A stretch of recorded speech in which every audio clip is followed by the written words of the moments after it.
You wrote that song for today's service, didn't you? Am I on? Michael, am I on? No. Testing 1, 2. No. Am I still muted? I muted myself. No, I'm green here. All right. I wanted to also just give a plug to David Roth. I saw David Roth about a year and a half ago over in Moscow, Idaho. He does get out to the West Coast once in a while, and he's fabulous, just fabulous musician. So, and the other thing I'm going to say is we bring musical guests into here, and I noticed a couple weeks ago when we had a concert that only a couple people showed up for the concert afterwards, and I think that was the same thing with Jonas Magrum a while back. And I want to invite you to support this community and to support our music by coming to hear the musicians in the concert. So we're trying an evening concert on Sunday because we realize Sunday afternoons apparently don't work. So I just invite you to come and support the music and be fed by it and be blessed by David Roth. So that's my shameless plug. He's got a great first name and even a great second last initial and the letter after that too. So we're good. Reverend Sue reminded me that she forgot to welcome newcomers. So if you're here for the first time and you did not get a newcomer's packet when you walked in, if you would like a newcomer's packet, if you want to raise your hand, we'll have one of the ushers bring you a newcomer's packet. Do we have anybody who's here for the first time? Great, right here, kind of dead center. It has chocolate in it. Dark chocolate. All of a sudden we have more newcomers. Yeah, excuse me, sir, I'm new also, please. Yeah. Great. So how's everybody this morning? Great.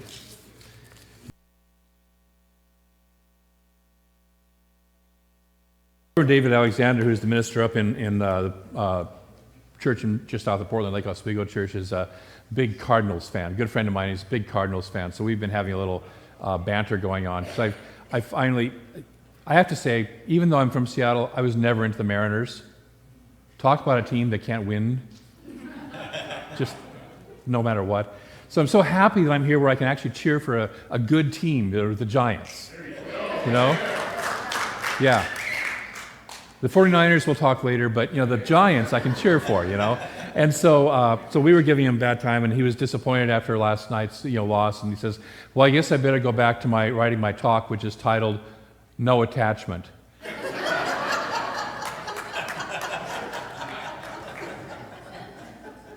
I think he's going to get another opportunity on Monday night when the 49ers beat the Rams, too, because he's from St. Louis. He's a big St. Louis fan. So I'm very glad that my talk title, because we as ministers oftentimes get to live our talk, my talk title today is The Vow of Prosperity.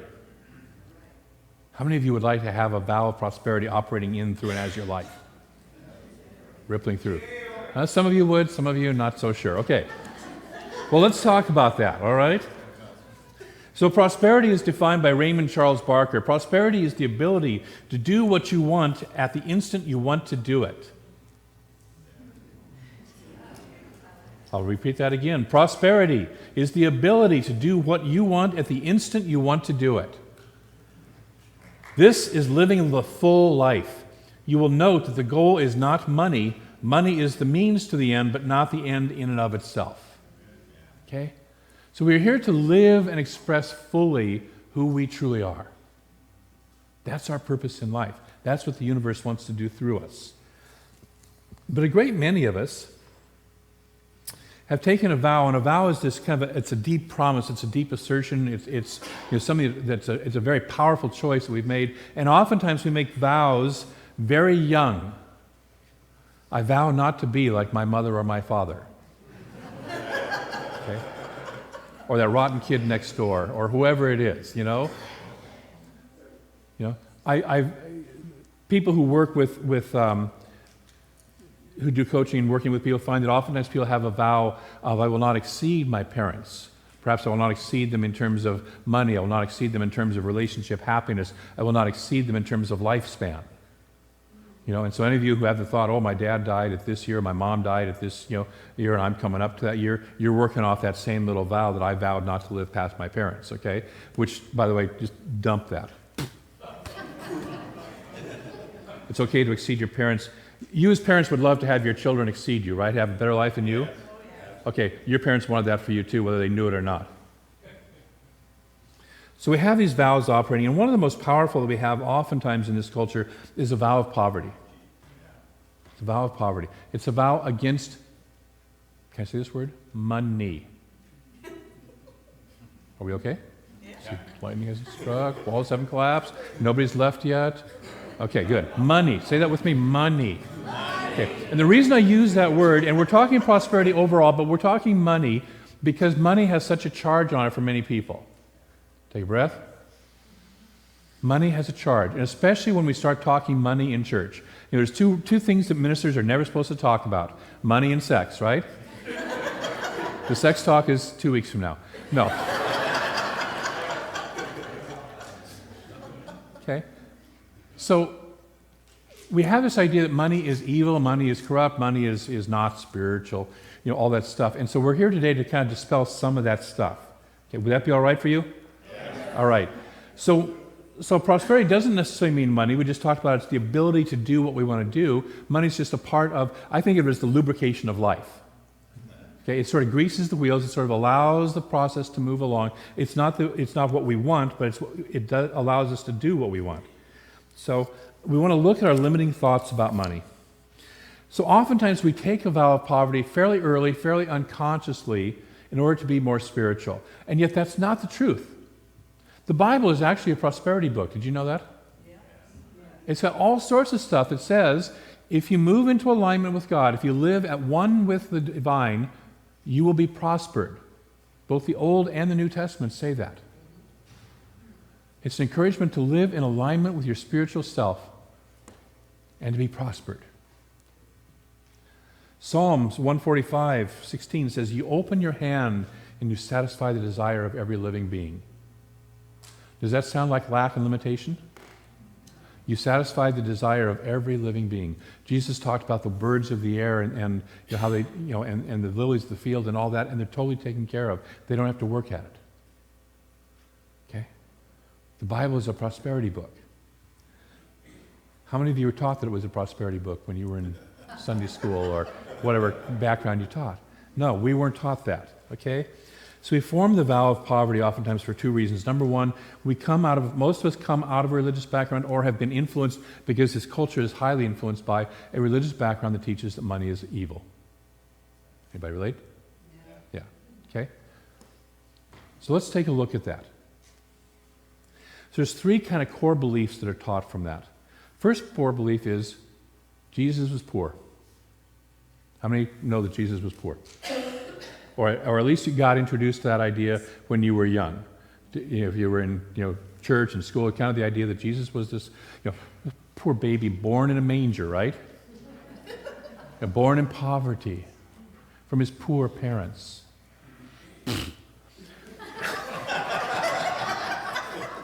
There's 4 Gospels. The oldest one is Mark, which is the source material for Matthew and Luke. I won't go into all the Bible scholar stuff, but just trust me on this, and we can talk about it later. Diana teaches a wonderful class on Bible right now, and she's going to continue with that for the whole year. So you can kind of play with that if you want to. But Mark is the oldest gospel. It says nothing about the birth of Jesus. John is the spiritual gospel, which defines the birth of Jesus as the Word was made flesh and dwelt amongst us. Does that sound like poverty to you? No, okay. This is this great, glorious, the divine presence and like that. Matthew, the only thing, actually doesn't even talk about the birth of Jesus, but he does talk about the arrival of Magi, the Magi. Magi, the root word is the word of magic, magicians. They were sorcerers. They were considered magicians. They were astronomers, astrologers. They were people who understood the law and were out of the mystery schools of the Middle East, okay, and knew how to manifest stuff. That's why they were magicians. And these people showed up. How many Magi were there? 3. No? It doesn't say. There's no number in the Bible. It just says Magi. It's just like we all know that Eve gave Adam an apple, right? It doesn't say that. Okay? We all know there was a little drummer boy at the birth of Jesus, right? No, that was a song that was made up in about 100 years ago. Okay? Doesn't say how many Magi. And where did they show up? They did not show up in any manger. They showed up in the house where Mary was living, in Bethlehem. Wait, she was living in a house? Where did this manger thing go? Okay? So it says nothing about that. And they brought Jesus 3 gifts: gold, frankincense, and myrrh. All 3 signs of wealth. Okay? Does that sound like poverty to you? No. No. So then we got Luke. Where are you, Luke? But not that Luke. The Gospel of Luke. Luke was writing, each of the Gospel writers is writing to an audience. You should know that. And each one is writing to a different audience. And there's a whole process we can talk about how they were trying to position Jesus, how they were trying to make him look, and how the words they were putting into his mouth to make him resemble, with Matthew it was Moses, and with Luke he's writing to a Roman audience, and the Roman audience loves tales of and stories of coming from humble beginnings to becoming great. Okay? Remember, the town was founded by Romulus and Remus, who were left in the wilderness and suckled on the wolf and rose from that to found Rome, okay? So they love these kinds of stories of humble beginnings blossoming into it. So what does Luke portray Jesus as? Humble beginnings. So he starts off by having Jesus born in the manger in a stable. Now, why was he in the stable? There was no room at the inn. It doesn't say anything about money. Now, here's the deal. If you're coming into town and you can't afford the inn, where do you go? You probably go to the olive grove outside of town and camp out, right? Yeah. But his parents showed up at the inn because they could afford it. They were just late.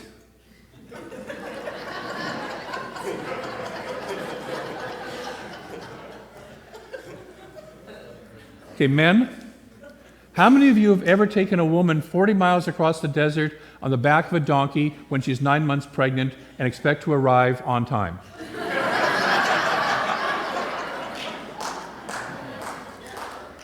Women, how many of you have been married to a guy who's into projects? Remember, Joseph was a carpenter, who's into projects and keeps on wanting to do one last one before we leave. I really don't want to go visit those Romans anyways to get that census. One last one before I leave, and gets out the door at the last possible minute, and then you're being dragged 40 miles across the desert, 9 months pregnant on the back of a donkey. Okay? They were late. It had nothing to do with money. Nothing. Joseph, as a carpenter, would have been an honored craftsman and prosperous in his community. Okay? Take a breath. Dissipate that one. Jesus was not born from poor parents into a poor situation. He was born in humble circumstances according to this one gospel only. So do you see the whole Christmas story? And we get the Magi merged into that. It's all a wonderful mishmash. And it makes a great story, right? But he wasn't poor. He wasn't poor. Secondly, we get the idea that Jesus was poor during his ministry, right? Well, Jesus had this guy named Judas, and he was the disciples' what? Treasurer. Who needs a treasurer? Says filled by our treasurer. Thank you, Peggy. Who needs a bookkeeper, a treasurer, a money keeper? Who needs that? Somebody with money. You got to have money to have a money keeper, or a treasurer, or a bookkeeper. Guess what? They had money. Do you ever read in the gospel Jesus couldn't afford something? Do you ever read that he wanted to do something, but, just don't have the resources for it? Better put that idea aside. You ever read that anywhere? No. He wasn't poor. He hobnobbed with the poor, but he also hobnobbed with the rich. Nicodemus and Joseph of Arimathea and several others that are mentioned in there were well-off people. Mary and Martha were well-off people. He did not just hang around with poor people.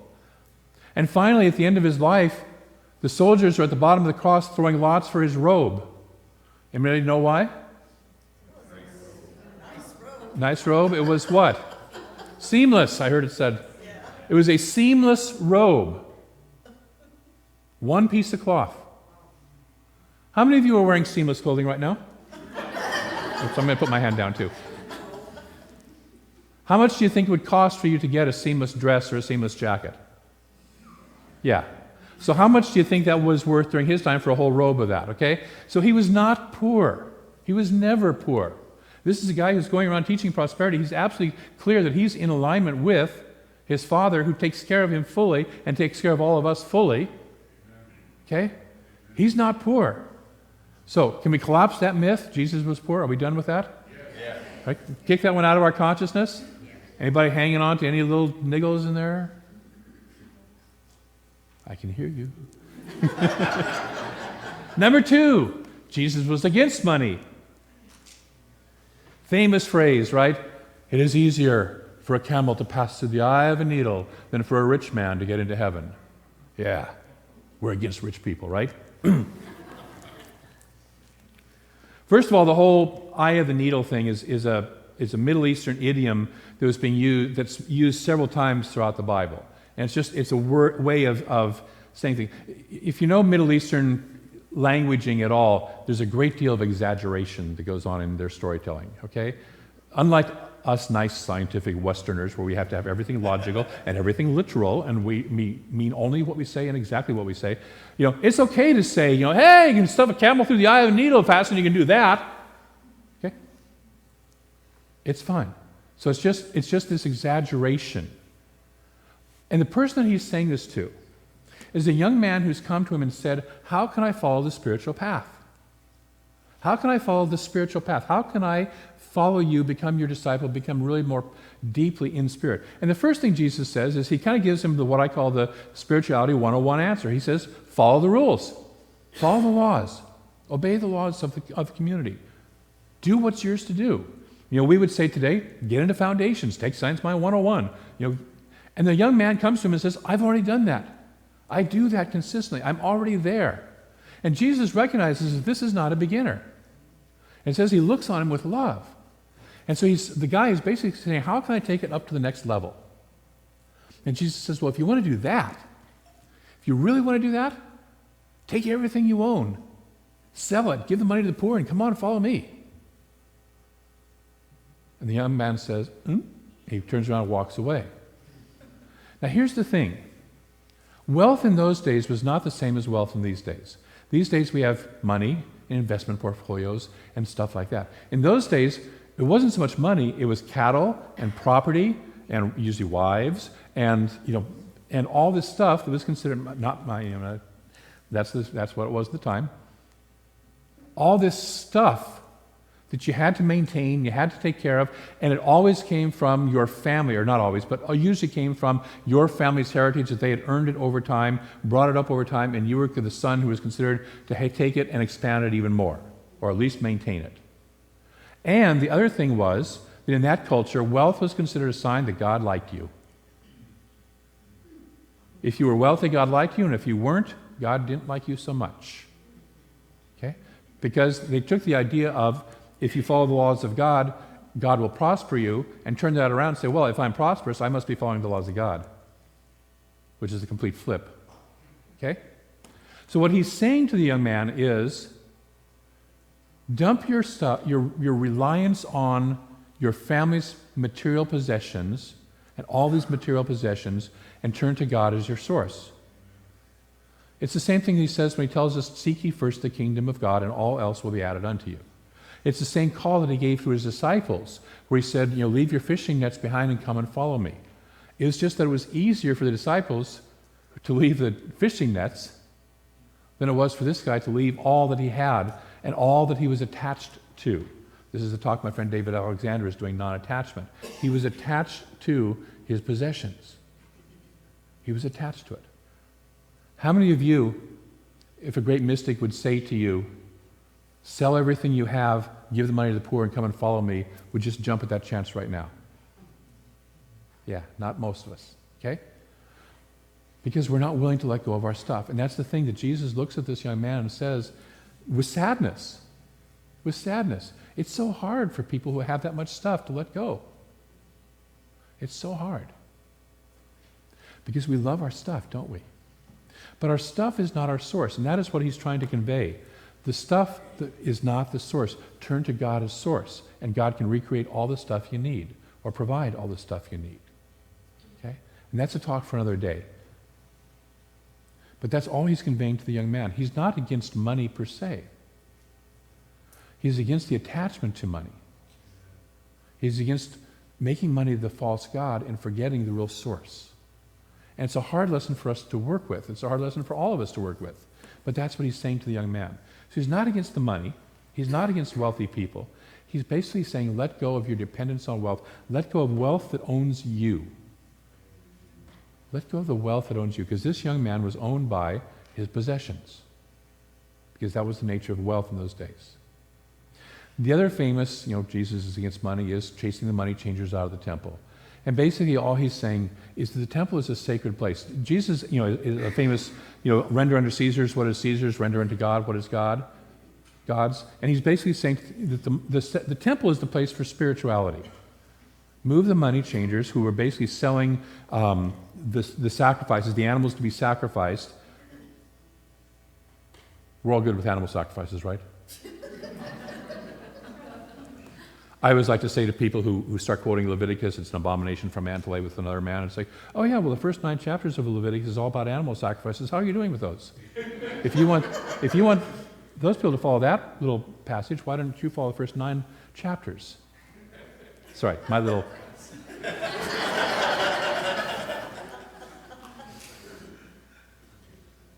The money changers are selling the animals, and they're selling them at an unfair rate from what I understand. There's the whole, they're gouging the people basically in the temple, okay? And basically Jesus is saying, get out of here, stop doing that, okay? So it's not a case of he's against money, but he's against the inappropriate use and the gouging that's happening in the temple. That's all that he is. And then there's a third and wonderful phrase, my buddy Paul. Love Paul. Gotta just love Paul.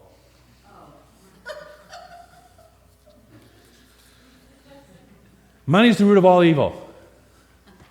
There it is. How many of you have heard that one? How many of you have had that one beaten, use it to beat you over the head with, okay? So first of all, as most of us know by now, what he really said was the love of money, which can be translated as the lust after money, is the root of all evil. Again, when I make money my God, it's a misappropriation of my attention. My attention is on spirit first, and out of spirit comes everything I need to express life. Okay?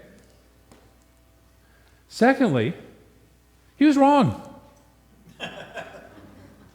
He was just plain wrong. First of all, Paul, those of you who have not read much of Paul has some moments of just absolute sheer brilliance, and then some moments where you just look at the guy and scratch your head and say, did you ever pay attention to what Jesus was doing? I mean, according to him, women are supposed to basically be, subservient to men, silent, like that. Jesus was a feminist. We'll get into that someday also, but Jesus was a feminist. He's out there basically preaching and acting out, respect for women that was not normal in that culture at that time. He's trying to lift the consciousness.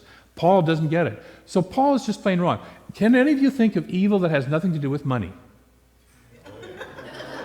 Okay? So money can't be the root of all evil. It's just not. And he doesn't like it. That's his issue.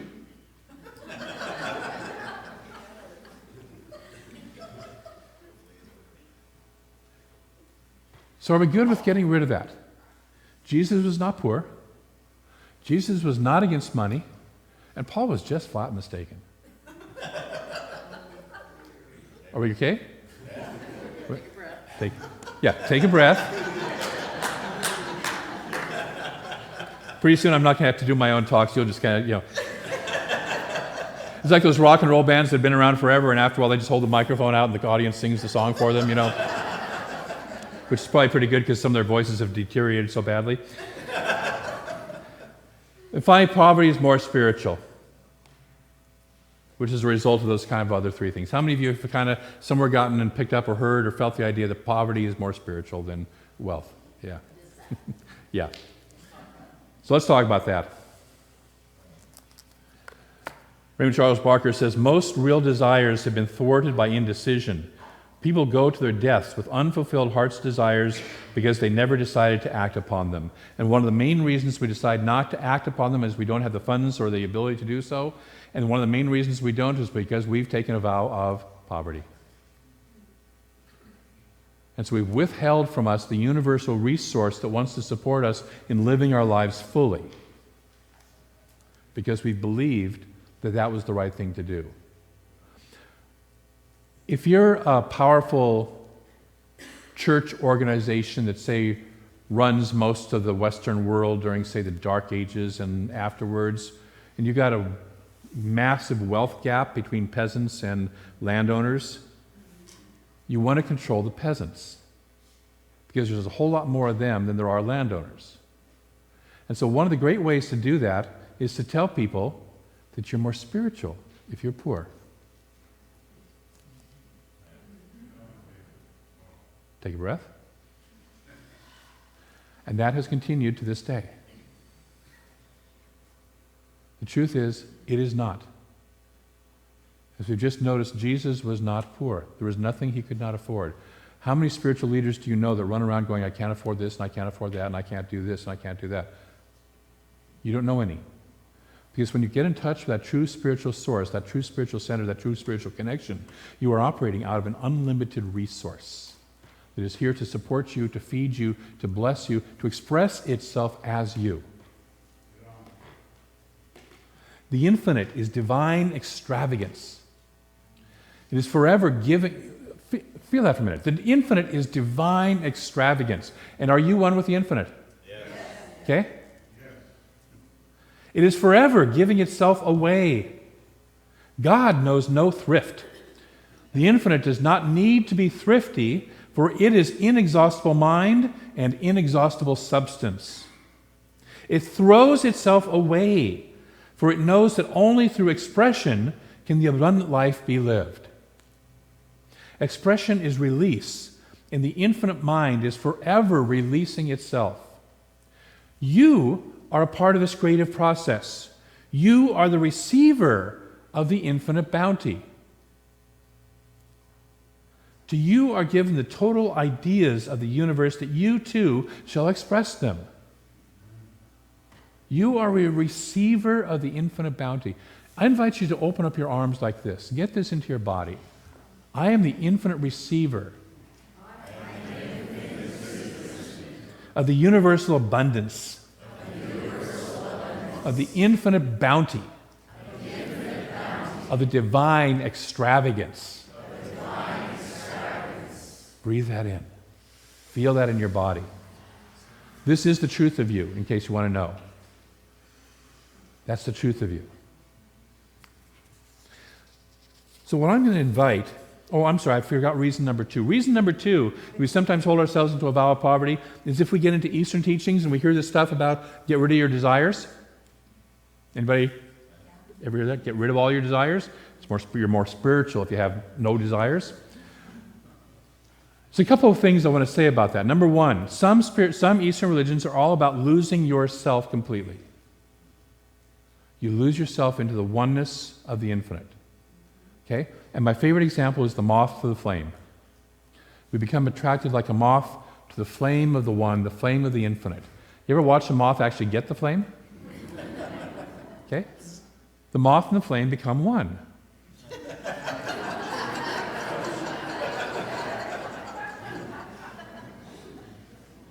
As far as the moth life is concerned, it's a little bit traumatic for that process. We don't teach that. We don't teach that we're here to completely lose ourselves. We teach that we're here to express the infinite here on this planet, in this life. Ernest Holmes says that desire arises from the necessity of the universe to become self-expressed. And we are the process, we are involved in the process of the universe expressing itself. Are you good with that? Yes. Okay? So we're not here to lose ourselves completely and to completely negate the ego and to completely negate ourselves. If you want to do that, then getting rid of all desires is a really good thing. Because basically we discover that we're desiring individuals. See, the other half of that, I used to be a Zen Buddhist for a while. And in Zen Buddhism, that's one of the ones that says, where the master says, get rid of all your desires. And so the student then goes and works for 10 years and gets rid of all his or her desires and comes back to the master finally and sits and says, I have gotten rid of all my desires. The master looks at them and says, well, why did you do that? oh, I guess it's because I desired enlightenment. It's one more desire. You have to lose the desire for enlightenment. So the student goes away and tries to get rid of the desire for enlightenment. And either becomes nothing or recognizes and realizes that yes, we, as long as we are alive, as long as we are playing on this planet, are desiring. That's our guidance system. The challenge that we get into is, who's desiring? Is it our little ego self that out of its emptiness and out of its not feeling good enough wants to stuff itself with stuff? Or is it our heart expression, our soul expression, our divine self that wants to express through us into this planet? How many of you would like to make the world a better place? Have you noticed it might take some money to do that? But if you have a vow of poverty, are you empowered to do that? No. It's been said that it took a lot of money to keep Gandhi poor.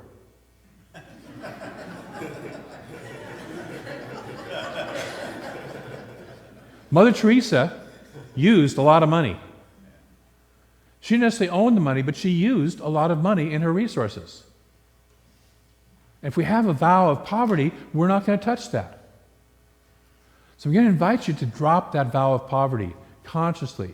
And in a minute, we're going to take a new vow. So we're going to take a vow of prosperity. Would you be willing to have a vow of prosperity be the operating system of your life?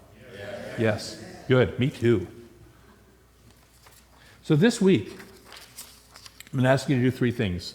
Number 1, notice if you have the vow of poverty or something like that operating in your life. How do you do that? Just notice all your interactions with money. This week, pay attention to your interactions with money. When Reading Utilities sends you a wonderful invitation to share some of your money with them in exchange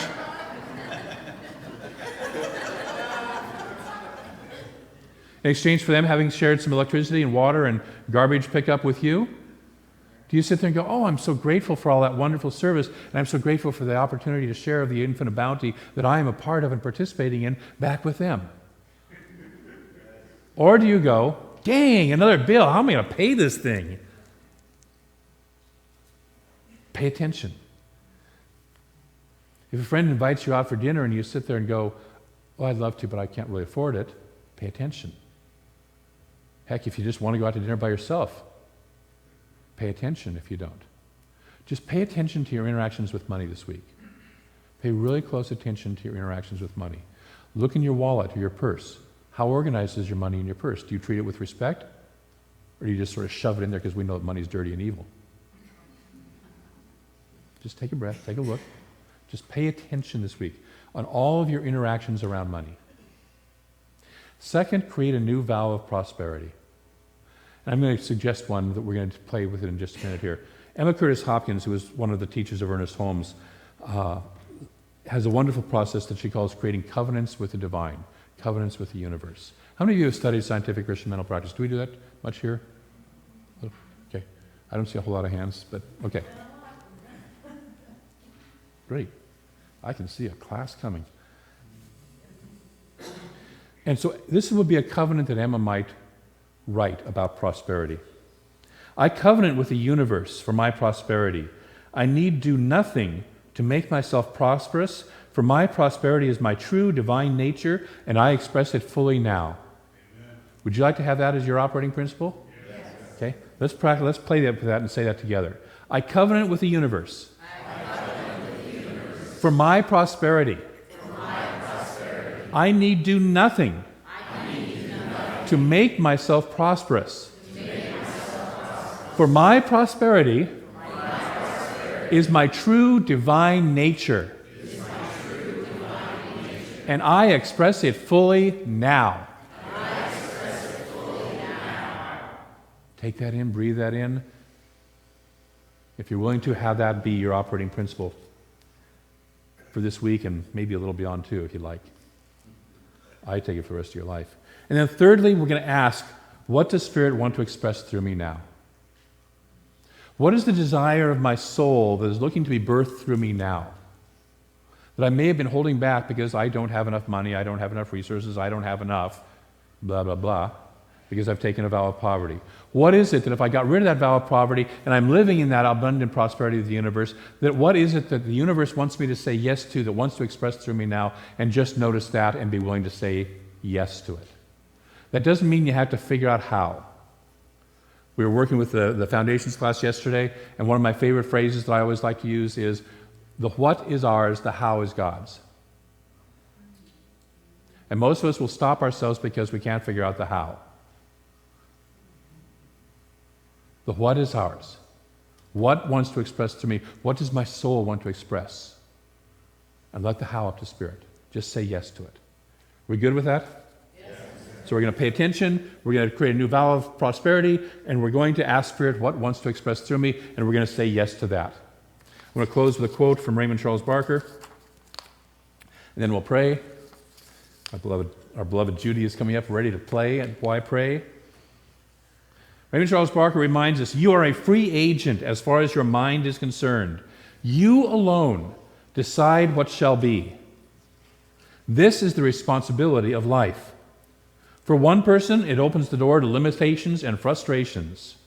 For another, it opens the wider door to freedom, growth, and true prosperity, which is the ability to do what you want to do when you want to do it. I believe that the Infinite wants every person to be free in his experience and to control it. The Spirit in you awaits your recognition and use.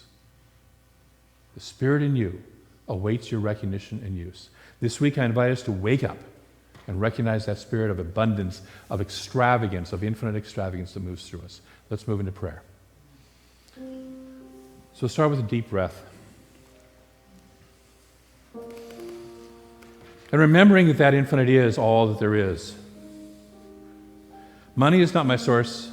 Stuff is not my source. My past is not my source. My parents are not my source. The government is not my source. Infinite presence, God, Tao, Yahweh, whatever we call it, is the source. The infinite one is the source. And it is an infinite extravagance. It is unaffected by economic tides.